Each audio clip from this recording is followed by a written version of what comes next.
Hello friends, स्वागत है आपका हिंदी के इस प्रैक्टिस सेट में, जिसमें हम यूपीएससी 2021 के प्रीवियस ईयर के हिंदी के प्रश्नों को हल करेंगे। तो सबसे पहला जो हमने यहाँ पर सेट लिया है वो 2 दिसंबर 2021 में जो यूपीएससी की परीक्षा हुई थी उसकी पहली शिफ्ट का यहाँ पर हिंदी का सेट लिया है। तो देखिए, मैं आपको पहले ही बता दूं, बहुत ही लिमिटेड समय में हम इस प्रैक्टिस सेट को करने वाले हैं। यानी जितना भी आपका कम से कम समय होगा, उस कम से कम समय में ही आपके ये पूरे 40 प्रश्नों का सेट यहाँ पर कंप्लीट कराने की कोशिश करेंगे। और जो आपके गद्यांश होंगे उनको यहाँ पर मैं आपको थोड़ी सी ट्रिक बताऊंगा और सीधे उनके आंसर बताऊंगा। गद्यांश आप खुद पीडीएफ से पढ़ लेना, मैं आपको पीडीएफ भी प्रोवाइड करा दूंगा। वीडियो के डिस्क्रिप्शन में आपको टेलीग्राम चैनल का लिंक मिल जाएगा, वहाँ पर इसकी पीडीएफ आपको एज इट इज़ मिल जाएगी। तो वहाँ से डाउनलोड करके आप इसको एक बार रिवाइज जरूर कर लीजिएगा। तो चलिए अपना पहला प्रश्न यहाँ पर शुरू करते हैं। इनमें से कौन सा शब्द तद्भव नहीं है? तो देखिए, दृग, ताला, तमोली और दृक। तो जो आपका दृक है ये आपका तद्भव नहीं है, ये आपका तत्सम शब्द हो जाएगा। तो देखिए, दृग जो है ये आपका तद्भव शब्द है और इसका तत्सम शब्द क्या होगा? दृक। इसी तरह से यहाँ पर ताला आपका तद्भव शब्द है और इसका तत्सम शब्द हो जाएगा तालक। तमोली आपका तद्भव है, तमोली का हो जाएगा तांबुलिक। तांबुलिक आपका तत्सम शब्द होता है। भीतर आप तद्भव शब्द होता है और इसका तत्सम शब्द क्या हो जाएगा? अभ्यंतर। ठीक है। तो चलिए अगला प्रश्न यहाँ पर देखते हैं। अगला प्रश्न है यहाँ पर, इनमें से अल्प विराम का चिन्ह कौन सा है? तो देखिए, अल्प विराम का चिन्ह ऑप्शन नंबर बी हो जाएगा, क्योंकि ये वाला आपका अल्प विराम होता है जिसको आप कोमा भी बोलते हैं। ठीक है। और ये वाला चिन्ह आपका हो जाएगा योजक चिन्ह और ये चिन्ह आपका हो जाएगा क्वेश्चन मार्क, यानी कि प्रश्नवाचक चिन्ह। और ये ऑप्शन नंबर डी पर जो दिया गया है ये वाला इस तरीके का चिन्ह, ये आपका हो जाता है विषम्यादिबोधक चिन्ह। ठीक है। तो इस तरीके से इस प्रश्न का सही जवाब हो जाएगा ऑप्शन नंबर बी। चलिए अगला प्रश्न यहाँ पर देखते हैं। प्रश्न नंबर 3, किसी को बुलाओ। इस वाक्य में किसी इनमें से क्या है? तो ये इस किसी को बुलाओ ये दिया गया है, इसमें किसी के बारे में यहाँ पर पूछा गया है। तो किसी मतलब अनिश्चयवाचक सर्वनाम का ये उदाहरण हो जाएगा। तो इस प्रश्न का सही जवाब हो जाएगा अनिश्चयवाचक सर्वनाम। तो चलिए अगला प्रश्न देखते हैं। यहाँ पर अगला प्रश्न है यहाँ पर गद्यांश पर रिलेटेड। तो देखिए, जब भी आपके हिंदी के प्रैक्टिस सेट में या एग्जाम में गद्यांश से संबंधित प्रश्न आते हैं तो आपको सबसे पहले गद्यांश के नीचे दिए गए प्रश्नों को देखना है, क्योंकि बाजी दफा गद्यांश के जो प्रश्न दिए गए होते हैं वे इतने आसान होते हैं कि उनमें आपको गद्यांश पढ़ने की जरूरत ही नहीं पड़ती। आप सीधे प्रश्नों को पढ़कर और उनके ऑप्शनों को देखकर तुरंत जवाब दे देते हैं। इतना आसान कभी कभी आ जाता है। तो आपको सबसे पहले प्रश्नों को ही देखना चाहिए, उसके बाद अगर समझ में नहीं कुछ आ रहा है तो आपको गद्यांश को पढ़ लेना चाहिए। ठीक है। तो यहाँ पर आप गद्यांश को खुद पढ़ लीजिएगा, मैं आपको पीडीएफ दे दूंगा। तो हम यहाँ पर इनके प्रश्नों को यहाँ पर सबसे पहले हल करते हैं। उपरोक्त गद्यांश का इनमें से सर्वाधिक उपयुक्त शीर्षक क्या है? तो उपयुक्त गद्यांश का सर्वाधिक उपयुक्त शीर्षक हो जाएगा हमारा शिक्षा माध्यम और पाठ्यक्रम। ठीक है। तो इस प्रश्न का सही जवाब हो जाएगा ऑप्शन नंबर ए। अगला प्रश्न है यहाँ पर, उपरोक्त गद्यांश के अनुसार हमारी शिक्षा का माध्यम किस भाषा में होना चाहिए? तो हमारी शिक्षा का माध्यम भारतीय भाषा में होना चाहिए, गद्यांश का यही शीर्षक है। ठीक है। अगला प्रश्न देखते हैं यहाँ पर, उपरोक्त गद्यांश के अनुसार हम किस तरह के जीवन प्रवाह से दूर होते जा रहे हैं? तो इस प्रश्न का सही जवाब हो जाएगा ऑप्शन नंबर बी। हम राष्ट्रीय परंपरा से ही नहीं, सामूहिक जीवन प्रवाह से भी दूर जा पड़े हैं। ठीक है। तो चलिए अगला प्रश्न देखते हैं। यहाँ पर प्रश्न नंबर 7, सब में व्याप्त रहने वाला वाक्यांश के लिए इनमें से उपयुक्त शब्द कौन सा है? यानी जो सब में व्याप्त रहता है उसको क्या बोला जाता है? तो उसको बोलते हैं सर्वव्यापी। ठीक है। तो इस प्रश्न का सही जवाब हो जाएगा ऑप्शन नंबर डी। अगला प्रश्न है यहाँ पर, पुत्र शोक में कौन सा समास है? तो देखिए, पुत्र शोक का सबसे पहले हम समास विग्रह करेंगे। पुत्र के लिए शोक, तो इसका समासिक विग्रह क्या होगा? पुत्र के लिए शोक। और जब पुत्र के लिए शोक है तो यहाँ पर क्या हो जाएगा समास? तत्पुरुष समास। और तत्पुरुष समास के अंतर्गत भी कौन सा समास होगा? संप्रदान तत्पुरुष समास, क्योंकि संप्रदान तत्पुरुष समास की कारक विभक्ति क्या होती है? के लिए या फिर को। तो पुत्र के लिए यहाँ पर शोक जाहिर किया जा रहा है, तो इसका मतलब यहाँ पर संप्रदान तत्पुरुष समास हो जाएगा। अगला प्रश्न देखते हैं यहाँ पर प्रश्न नंबर 9, महत्व में कौन सा प्रत्यय लगा है? तो देखिए, प्रत्यय कहाँ लगा होता है? शब्द के अंत में प्रत्यय जुड़ते हैं, तो महत्व में ये त्वय प्रत्यय लगा है, ऑप्शन नंबर सी। इस प्रश्न का सही जवाब हो जाएगा त्वय। चलिए अगला प्रश्न देखते हैं। यहाँ पर राम लक्ष्मण से पत्र लिखवाता है, इस वाक्य में क्रिया का कौन सा रूप है? तो देखिए जब कार्य किसी दूसरे से करवाया जाता है तो वहां पर प्रेरणार्थक क्रिया होती है। तो इस प्रश्न में सही जवाब क्या हो जाएगा, प्रेरणार्थक क्रिया, क्योंकि यहाँ पर जो पत्र लिखवाया जाता है वो किसी दूसरे व्यक्ति से लिखवाया जाता है। और जो प्रेरणार्थक क्रिया होती है ये भी अपने आप में दो तरीके की होती है। एक आपकी होती है प्रथम प्रेरणार्थक क्रिया, एक आपकी होती है द्वितीय प्रेरणार्थक क्रिया। कौन कौन सी होती है, जैसे कि यहाँ पर देखिए ये सामान्य क्रिया है लिखना, ठीक है, ये मूल धातु लिख से बनी है, लिख से लिखना सामान्य क्रिया। और इसका प्रथम प्रेरणार्थक क्या हो जाएगा, लिखाना। और द्वितीय प्रेरणार्थक क्या हो जाएगा, लिखवाना, ठीक है। ठीक इसी तरीके से आपका खाना है सामान्य क्रिया है, और इसकी प्रथम प्रेरणार्थक क्या हो जाएगी, खिलाना, और द्वितीय हो जाएगी खिलवाना। इसी तरीके से काटना, काटना का प्रथम प्रेरणार्थक कटाना, और द्वितीय प्रेरणार्थक हो जाएगा कटवाना, ठीक है। अगला प्रश्न है यहाँ पर, कोर्ट मार्शल किस विधा की रचना है। तो कोर्ट मार्शल आपका एक नाटक है जो कि आपका स्वदेश दीपक का सर्वश्रेष्ठ नाटक है। और इन स्वदेश दीपक ने यह नाटक सन 1991 में प्रकाशित किया था। स्वदेश दीपक द्वारा रचित कुछ प्रसिद्ध नाटक इस प्रकार है, जैसे कि आपका नाटक बाल भगवान हो गया, काल कोठरी हो गया इनका एक नाटक, जलता हुआ रथ ये भी इन्हीं का ही एक नाटक है, और सबसे उदास कविता ये भी इन्हीं का ही एक नाटक है, ठीक है। तो आपको ध्यान रखना है कोर्ट मार्शल किसका नाटक है, स्वदेश दीपक का। अगला प्रश्न है यहाँ पर, भाषा की सबसे छोटी इकाई को क्या कहा जाता है। तो भाषा की सबसे छोटी इकाई अगर आपसे पूछा जाए तो आपको जवाब देना है वर्ण। अगर आपसे पूछा जाए कि भाषा की सबसे छोटी मौखिक इकाई क्या है, तब आपको जवाब देना है ध्वनि।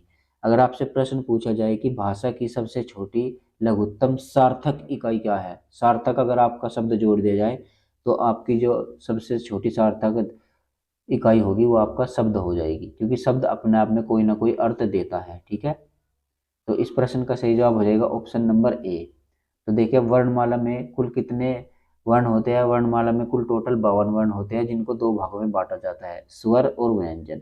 स्वर कितने हैं आपके, 11 स्वर है, और व्यंजन कितने हैं आपके, 41 व्यंजन है। इन दोनों को मिलाकर यहाँ पर 52 वर्ण होते हैं, ठीक है। तो चलिए अगला प्रश्न यहाँ पर देखते हैं, पूर्व दिशा के लिए इनमें से उपयुक्त शब्द कौन सा होगा। तो देखिए यहाँ पर ये पूर्ण लिखा है, यहाँ पर इसको पूर्व कर लीजिएगा, ठीक है। ये पूर्व दिशा के बारे में पूछा जा रहा है। पूर्व दिशा के लिए इनमें से उपयुक्त शब्द कौन सा होगा। तो पूर्व दिशा के लिए यहाँ पर जो उपयुक्त शब्द होगा वो प्राची शब्द होगा। ये अपने आप में बहुत महत्वपूर्ण सवाल है, इसको आपको ध्यान रखना है। तो चलिए यहाँ पर चारों दिशाओं को देख लेते हैं, किसको क्या कहा जाता है। तो देखिए पूर्व दिशा को कहा जाता है प्राची, ठीक है। उत्तर दिशा को कहा जाता है उदीची, और पश्चिम दिशा को कहा जाता है परतीची, और दक्षिण दिशा को कहा जाता है एवाची, ठीक है। तो इस तरीके से आपको इनको ध्यान रखना है। आजकल इन प्रश्नों का बहुत ज़्यादा ट्रेंड है, यही ज़्यादातर आपकी परीक्षाओं में पूछे जा रहे हैं। अगला प्रश्न है यहाँ पर, इनमें से अलवार महिला संत का क्या नाम है। तो अलवार महिला संत का नाम यहाँ पर हो जाएगा आंदाल, ठीक है। आंदाल इसका नाम था, और इसी को ही दक्षिण भारत की मीरा कहा जाता है, ठीक है। देखिए दक्षिण भारत में विष्णु या फिर नारायण की उपासना करने वाले भक्त को अलवार कहते थे, ठीक है। और अलवार संतों की संख्या जो थी वो 12 मानी जाती थी, जिनमें एकमात्र जो महिला थी वो आपकी आंदाल थी, ठीक है। इसको आंदाल के नाम से जाना जाता था, और इसी को यहाँ पर दक्षिण भारत की मीरा भी कहा जाता है, ठीक है। तो चलिए अगला प्रश्न देखते हैं यहाँ पर, इनमें से हानूस नाटक के लेखक कौन है। तो देखिए हानूस नाटक के जो लेखक है वो आपके भीष्म साहनी हो जाएंगे, ठीक है। और ये जो आपका हानूस नाटक है इसका जो प्रकाशन हुआ था वो 1977 ईस्वी में हुआ था। भीष्म साहनी जी के जो अन्य नाटक कीर्तियाँ है वे आपके हो जाएंगे, जैसे कि एक हो गया भाग्य रेखा, माधवी, रंग दे बसंती चोला, ये भी भीष्म साहनी जी का ही है। आलमगीर, मुआवजे, ये दोनों भी भीष्म साहनी जी के ही है। कबीरा खड़ा बाजार में, ये वाला भी इन्हीं का नाटक है, ठीक है। तो भीष्म साहनी जी के ये आपकी रचनाएं, इनके नाटक आपको ध्यान रखना है। तो चलिए अगला प्रश्न देखते हैं यहाँ पर, प्रश्न नंबर 16, बेगमपुरा की अवधारणा को इनमें से किस कवि ने प्रस्तुत किया था।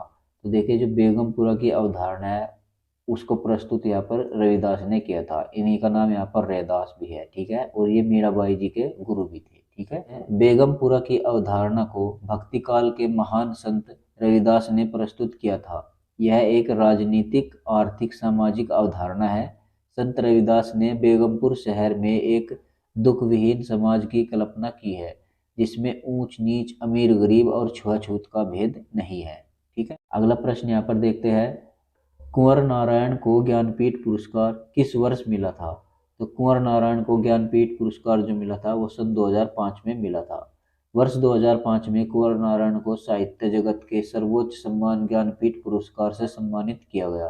कुंवर नारायण की कुछ प्रकाशित कृतियां इस प्रकार है, जैसे कि चक्रव्यूह, परिवेश, हम तुम, आमने सामने, आत्मजयी, कोई दूसरा नहीं, वाज सरवा के बहाने इत्यादि जो है ये आपके कुंवर नारायण जी की रचनाएं हैं। ठीक है। अगला प्रश्न यहाँ पर देखते हैं, इनमें से कौन सा शब्द लक्ष्मी का पर्यायवाची नहीं है? तो लक्ष्मी का पर्यायवाची नहीं है, यानी तीन तो जो होंगे वे आपके लक्ष्मी के पर्यायवाची जरूर होंगे। तो देखिए यहाँ पर चंचला ये भी आपका लक्ष्मी का पर्यायवाची है, इंदिरा ये भी लक्ष्मी का पर्यायवाची है, अमला ये भी लक्ष्मी का पर्यायवाची है। ये भारती जो है ये लक्ष्मी का पर्यायवाची नहीं है। तो इस प्रश्न का सही जवाब क्या हो जाएगा? ऑप्शन नंबर ए भारती। ठीक है। अगला प्रश्न यहाँ पर देखते हैं, इस चिन्ह का क्या मतलब होता है, यानी ये जो चिन्ह दिया गया है इसका क्या मतलब होता है? तो देखिए एक आपका होता है ये इस तरीके का, इसको बोलते हैं अल्प विराम, और जब इसके ऊपर ये बिंदी सी आ जाती है तो इसको बोलते हैं अर्ध विराम। ठीक है। तो इस प्रश्न का सही जवाब क्या हो जाएगा? अर्ध विराम। इस चिन्ह को क्या बोलते हैं? अर्ध विराम। ठीक है। और पूर्ण विराम का चिन्ह क्या होता है? इस तरीके का होता है। ठीक है। ये वाला आपका जो होगा ये पूर्ण विराम का हो जाएगा। और अल्प विराम का चिन्ह कैसा होगा? ऐसा होगा। ठीक है। और अर्ध विराम का यहाँ पर दिया ही हुआ है, ये उसके ऊपर एक बिंदी भी हो जाती है। और निर्देशक चिन्ह कौन सा होता है? निर्देशक चिन्ह आपका ये वाला होता है इस तरीके से। ठीक है। तो इस प्रश्न का सही जवाब हो जाएगा ऑप्शन नंबर बी। अगला प्रश्न है यहाँ पर प्रश्न नंबर 20, इनमें से श्री गुरु ग्रंथ साहब का संकलन किसने किया था? तो गुरु अर्जुन देव ने श्री गुरु ग्रंथ साहब का संकलन किया था। तो इस प्रश्न का सही जवाब होगा ऑप्शन नंबर ए। थोड़ा सा एक्सप्लेनेशन भी इसका देखते हैं। सिखों के प्रसिद्ध धर्म ग्रंथ श्री गुरु ग्रंथ साहब का संकलन उनके पांचवें गुरु अर्जुन देव ने सन 1604 ईस्वी में किया था। ठीक है। गुरु ग्रंथ साहब को आदि ग्रंथ भी कहा जाता है। तो चलिए अगला प्रश्न यहाँ पर देखते हैं, इनमें से किसका उच्चारण स्थान ओष्ठ है, यानी कि ओष्ठ जो है वो कौन सा इनमें से है? तो इस प्रश्न का सही जवाब हो जाएगा ऑप्शन नंबर डी। ठीक है।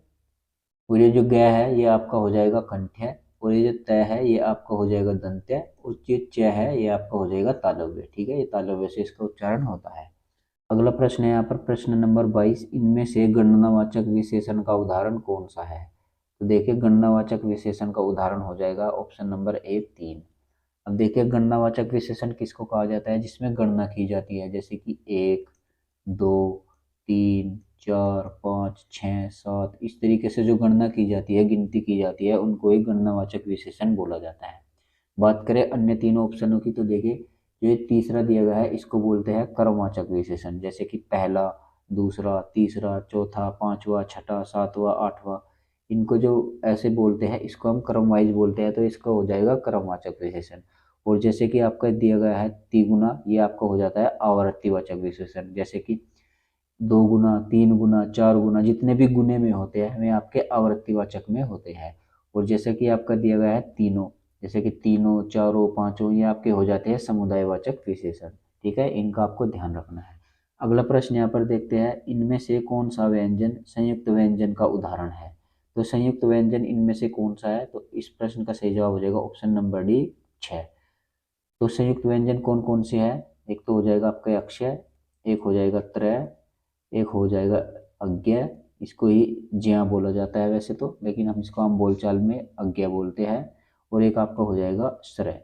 ये आपके 4 संयुक्त व्यंजन है। ठीक है। बात करें इन संयुक्त व्यंजन की, ये किन किन व्यंजनों से मिलकर बने होते हैं? तो देखिए यहाँ पर अक्षय किस किस वर्ण के योग से बना है? इसमें क और श इसके योग से बना है। ठीक है। त्रय किन किन के योग से बना है? तय और र। ठीक है। अज्ञा किस किस के योग से बना है? जय और य। ठीक है। और श्रय किस किस के योग से बना है? श प्लस र। ठीक है। तो इस तरीके से आपको इसको ध्यान रखना है। अगला प्रश्न है यहाँ पर हमारा प्रश्न नंबर 24, पंचामृत में इनमें से कौन सा समास है? तो पंचामृत में यहाँ पर समास पूछा गया है, तो इसका हो जाएगा आपका द्विगु समास। ठीक है। जो आपका जो समास होता है जिसमें शुरू का पद जो होता है वो संख्यावाची होता है, उसको द्विगु समास बोला जाता है। ठीक है।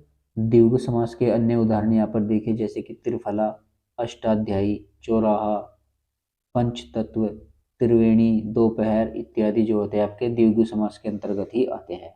अगला प्रश्न है यहाँ पर, इनमें से कौन से कवि अष्टछाप में सम्मिलित नहीं है? तो ये प्रश्न बहुत महत्वपूर्ण है, इसको आपको ध्यान रखना है। अष्टछाप के कवि कितने थे? अष्टछाप के कवि टोटल 8 थे। इनमें से जो आपका अष्टछाप का कवि नहीं है वो कौन सा है? हरिदास। तो गोविंद स्वामी भी आपके अष्टछाप के कवि थे, सूरदास भी थे और छीत स्वामी थे। तो देखिए इसके बारे में कुछ एक्सप्लेनेशन देखते हैं। कवि हरिदास अष्टछाप में सम्मिलित नहीं है। अष्टछाप 8 भक्तिकालीन कवियों का एक समूह था। इसकी स्थापना महाप्रभु श्री वल्लभाचार्य जी के पुत्र श्री विठलनाथ जी ने किया था। अष्टछाप के कवि कृष्ण भक्ति काव्य धारा के कवि थे। अष्टछाप में सम्मिलित 8 कवियों के नाम इस प्रकार है, जैसे कि आपका पहला नाम है कुंभन दास, दूसरा नाम है सूरदास, फिर आपके परमानंद दास, फिर आपके कृष्णदास, नंददास, चतुर्बुद्धदास, छीत स्वामी, गोविंद स्वामी। ये आठों कवि आपके अष्टछाप में सम्मिलित है, तो इनको आपको ध्यान रखना है, इनसे प्रश्न अक्सर बन जाता है। अगला प्रश्न है यहाँ पर, इनमें से कौन सी बोली हिंदी भाषा के अंतर्गत नहीं आती? तो हिंदी भाषा के अंतर्गत कौन सी बोली नहीं आती? तेलुगु नहीं आती, क्योंकि ये जो आपकी तेलुगु भाषा है ये द्रविड़ भाषा के अंतर्गत आती है। बाकी आपकी बांगरू, बांगरू को ही यहाँ पर हरियाणवी बोला जाता है, ये भी आपको पता होगा। और यहाँ पर कन्नौजी और अवधी ये आपकी हिंदी भाषा के अंतर्गत ही बोली जाती है, ठीक है। अगला प्रश्न है यहाँ पर, निम्नलिखित में से कौन सा शब्द तद्भव है? तो देखिए इन 4 ऑप्शनों में से तद्भव हमको बताना है। तो देखिए दिवाली, दिवाली आपका तद्भव शब्द है और इसका तत्सम शब्द क्या हो जाएगा? दीपावली होता है, ठीक है। इसी तरीके से यहाँ पर दूबे का तत्सम शब्द क्या हो जाएगा? द्विवेदी। और दाई का तत्सम शब्द क्या हो जाएगा? धात्री। और दोना का तत्सम शब्द क्या हो जाएगा? द्रोण, ठीक है। तो इस तरीके से आपको इनको ध्यान रखना है। अगला प्रश्न है यहाँ पर, इनमें से शुद्ध वाक्य कौन सा है? ऑप्शन नंबर ए, मैंने पुस्तक पढ़ा, ये वाला गलत हो जाएगा, क्योंकि मैंने पुस्तक पढ़ा नहीं, मैंने पुस्तक पढ़ी ऐसा होना चाहिए था, ठीक है। राम के अनेकों नाम हैं, ये वाला भी गलत हो जाएगा, क्योंकि अनेकों नहीं लगाएंगे, अनेक अपने आप में बहुवचन होता है, इसने और इस पर मात्रा लगा दी, तो राम के अनेक नाम है, इस तरीके से होना चाहिए था। अगला ऑप्शन है यहाँ पर ऑप्शन नंबर सी, मैंने पुस्तक पढ़ी, ये वाला ऑप्शन बिल्कुल सही है, मैंने पुस्तक पढ़ी ठीक ठाक लिखा गया है बिल्कुल। ऑप्शन नंबर डी, मेरे को जाना है, तो यहाँ पर तेरे को, मेरे को इत्यादि नहीं यूज करेंगे, ये भी गलत हो जाएगा। यहाँ पर होता मुझे, मुझे जाना है, ठीक है, ऐसे होता तो ठीक हो जाता। तो इस प्रश्न का सही जवाब हो जाएगा ऑप्शन नंबर सी। अगला प्रश्न है यहाँ पर, प्रथम राजभाषा आयोग के अध्यक्ष इनमें से कौन थे? तो प्रथम राजभाषा आयोग के अध्यक्ष जो थे वो बीजी खैर थे, ठीक है, ये आपको ध्यान रखना है। भारतीय संविधान के अनुच्छेद 344 में प्राप्त शक्तियों के आधार पर 7 जून 1955 को राजभाषा आयोग का गठन किया गया। राजभाषा आयोग के प्रथम अध्यक्ष बाल गंगाधर खैर थे, इन्हीं को ही बीजी खैर भी शॉर्ट में बोल दिया जाता है, ठीक है। अगला प्रश्न है यहाँ पर, इनमें से कौन सी भाषा भारोपीय परिवार की भाषा नहीं है? तो भारोपीय परिवार की भाषा इनमें से कौन सी नहीं है? तो हिंदी भारोपीय परिवार की है, जी बिल्कुल। मराठी भी भारोपीय परिवार की है, गुजराती भी भारोपीय परिवार की है। तो मलयालम जो है ये आपकी भारोपीय परिवार की नहीं है। तो इस प्रश्न का सही जवाब आपका क्या हो जाएगा? Option number C. अगला प्रश्न है यहाँ पर, वह आया है इनमें से किस काल का उदाहरण है? तो वह आया है, आ चुका है यानी इसका मतलब तो यहाँ पर पूर्ण वर्तमान हो जाएगा, क्योंकि वर्तमान की बात हो रही है और कार्य भी पूरा हो चुका है, तो वह आया है पूर्ण वर्तमान का एक उदाहरण हो जाएगा, ठीक है। अगला प्रश्न यहाँ पर देखते हैं, इनमें से कौन सा शब्द पाश्चात्य का विलोम होगा? तो पाश्चात्य का विलोम हो जाएगा पूर्वात्य, ठीक है। तो इस प्रश्न का सही जवाब हो जाएगा ऑप्शन नंबर ए, पूर्वात्य। बात करें अन्य विकल्पों की, तो देखिए पाश्चात्य का तो यहाँ पर पूर्वात्य हो ही जाता है विलोम शब्द। ऐसे ही यहाँ पर शाश्वत का विलोम शब्द क्या हो जाएगा? क्षणिक हो जाएगा। पूर्ववर्ती का विलोम क्या होगा? उत्तरवर्ती या फिर परवर्ती भी इसको बोलते हैं, ठीक है। आपको दोनों ही ध्यान रखने हैं। विदेशी का विलोम शब्द क्या हो जाएगा? देशी, ठीक है। तो इस तरीके से अन्य ऑप्शनों को भी आपको ध्यान रखना है। अगला प्रश्न यहाँ पर देखते हैं, निम्न वाक्य गरीबों को दान दो में गरीब किस कारक का उदाहरण है? तो गरीबों को दान दो में आपका यहाँ पर हो जाएगा संप्रदान। गरीबों को यानी कि संप्रदान के लिए या को, तो देखिए गरीबों के लिए दान दो या फिर बोलेंगे गरीबों को दान दो, तो आपको कारक विभक्ति करके देखनी है। तो यहाँ पर जो भी सटीक बैठ रहा है वो आपका हो जाएगा संप्रदान कारक, ठीक है। अगला प्रश्न यहाँ पर देखते हैं, कर्ता के ने चिन्ह का प्रयोग इनमें से कहाँ होता है? तो कर्ता के ने चिन्ह का प्रयोग यहाँ पर सामान्य भूत में होता है। जो सामान्य भूतकाल के आपके वाक्य बोले जाते हैं उनमें ही कर्ता के ने चिन्ह का प्रयोग किया जाता है। जैसे कि राम ने रावण को मारा, ठीक है, ये सामान्य भूत का है, राम ने रावण को मारा, तो यहाँ पर ने इसमें कारक लगा होता है, ठीक है। तो इस प्रश्न का सही जवाब हो जाएगा ऑप्शन नंबर ए, सामान्य भूत में। अगला प्रश्न है यहाँ पर, घी के दिए जलाना, इस मुहावरे का क्या अर्थ है? तो घी के दिए जलाने वाले मुहावरे का क्या अर्थ, क्या उत्सव मनाना? जी नहीं। अप्रत्याशित लाभ पर प्रसन्न होना, जी हाँ, ये इसका बिल्कुल सही जवाब हो जाएगा, क्योंकि जब आपको लाभ होता है तो आप प्रसन्न होकर बहुत प्रसन्न होते हैं, तो इसी को कह दिया जाता है कि घी के दिए जलाना, ठीक है। जैसे हम इसका एक वाक्य में प्रयोग करके दिखाते हैं, रमेश को नौकरी मिलने पर उसके परिजनों ने घी के दिए जलाए, ठीक है। तो इस तरीके से वाक्य प्रयोग कर लिया जाता है और आपके वाक्य प्रयोग से भी प्रश्न बने हुए हैं, ठीक है। अगला प्रश्न यहाँ पर देखते हैं, किस रचना के बारे में प्रसिद्ध है कि इसे पढ़ने के लिए बहुत से लोगों ने हिंदी सीखी? तो देखिए, चंद्रकांता एक रचना है, इसके बारे में ये बात कही जाती है कि इसके पढ़ने से बहुत लोगों ने हिंदी सीखी है। तो चंद्रकांता हिंदी के आरंभिक उपन्यासों में से एक है, जिसके लेखक देवकीनंदन खत्री है। यह उपन्यास अपने समय में अत्यधिक लोकप्रिय हुआ था तथा इसे पढ़ने के लिए बहुत से लोगों ने हिंदी भाषा सीखी थी, ठीक है। तो आपको ध्यान रखना है, चंद्रकांता किसकी रचना है यहाँ पर? देवकीनंदन खत्री की, ठीक है।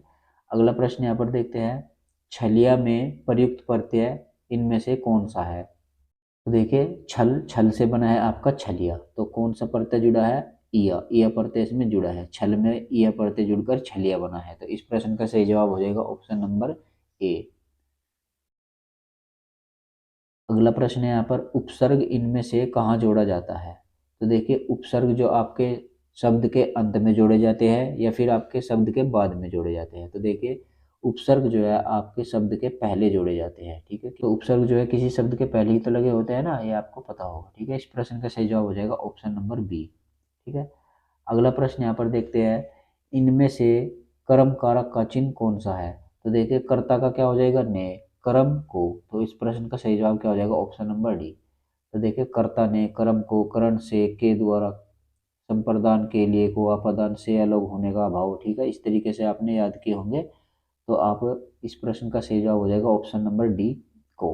जैसे यहाँ पर कारक और उसके प्रसर्ग दिए गए हैं, कर्ता, कर्ता कारक का प्रसर्ग क्या हो जाएगा? ने, कर्म को करण से या फिर के द्वारा, संप्रदान के लिए, ठीक है, अपादान से या फिर अलगाव का यहाँ पर भाव दिखाया जाता है।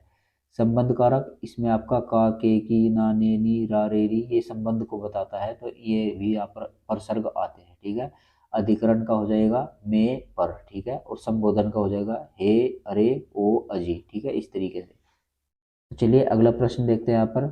आज का लास्ट प्रश्न है, इनमें से मध्यम पुरुषवाचक सर्वनाम का उदाहरण कौन सा है? तो मध्यम पुरुषवाचक सर्वनाम का उदाहरण हो जाएगा तू, ठीक है। तो देखिए, पुरुषवाचक सर्वनाम कितने तरीके के होते हैं? 3 तरीके के होते हैं, जिसमें कि आपका प्रथम पुरुष मैं, और मध्यम पुरुष आपका हो जाता है तू, और अन्य पुरुष हो जाता है वे, ठीक है। इस तरीके से मैं, हम, ठीक है, ये तू, तुम, ये आपके हो जाते हैं मध्यम पुरुष, वे, ये हो जाते हैं आपके अन्य पुरुष, ठीक है। तो इस प्रश्न का सही जवाब हो जाएगा ऑप्शन नंबर बी, टू। तो उम्मीद करता हूँ आज के इस हिंदी के सेट से आपका अच्छे से रिवीजन हुआ होगा और आपकी प्रैक्टिस भी अच्छे से हुई होगी। तो इसकी पीडीएफ मैं आपको वीडियो के डिस्क्रिप्शन में टेलीग्राम चैनल पर दे दूंगा, आप वहां से इसको डाउनलोड कर लीजिएगा। तो आज के इस वीडियो में बस इतना ही, मिलते हैं अपने अगले प्रैक्टिस सेट में, तब तक के लिए जय हिंद।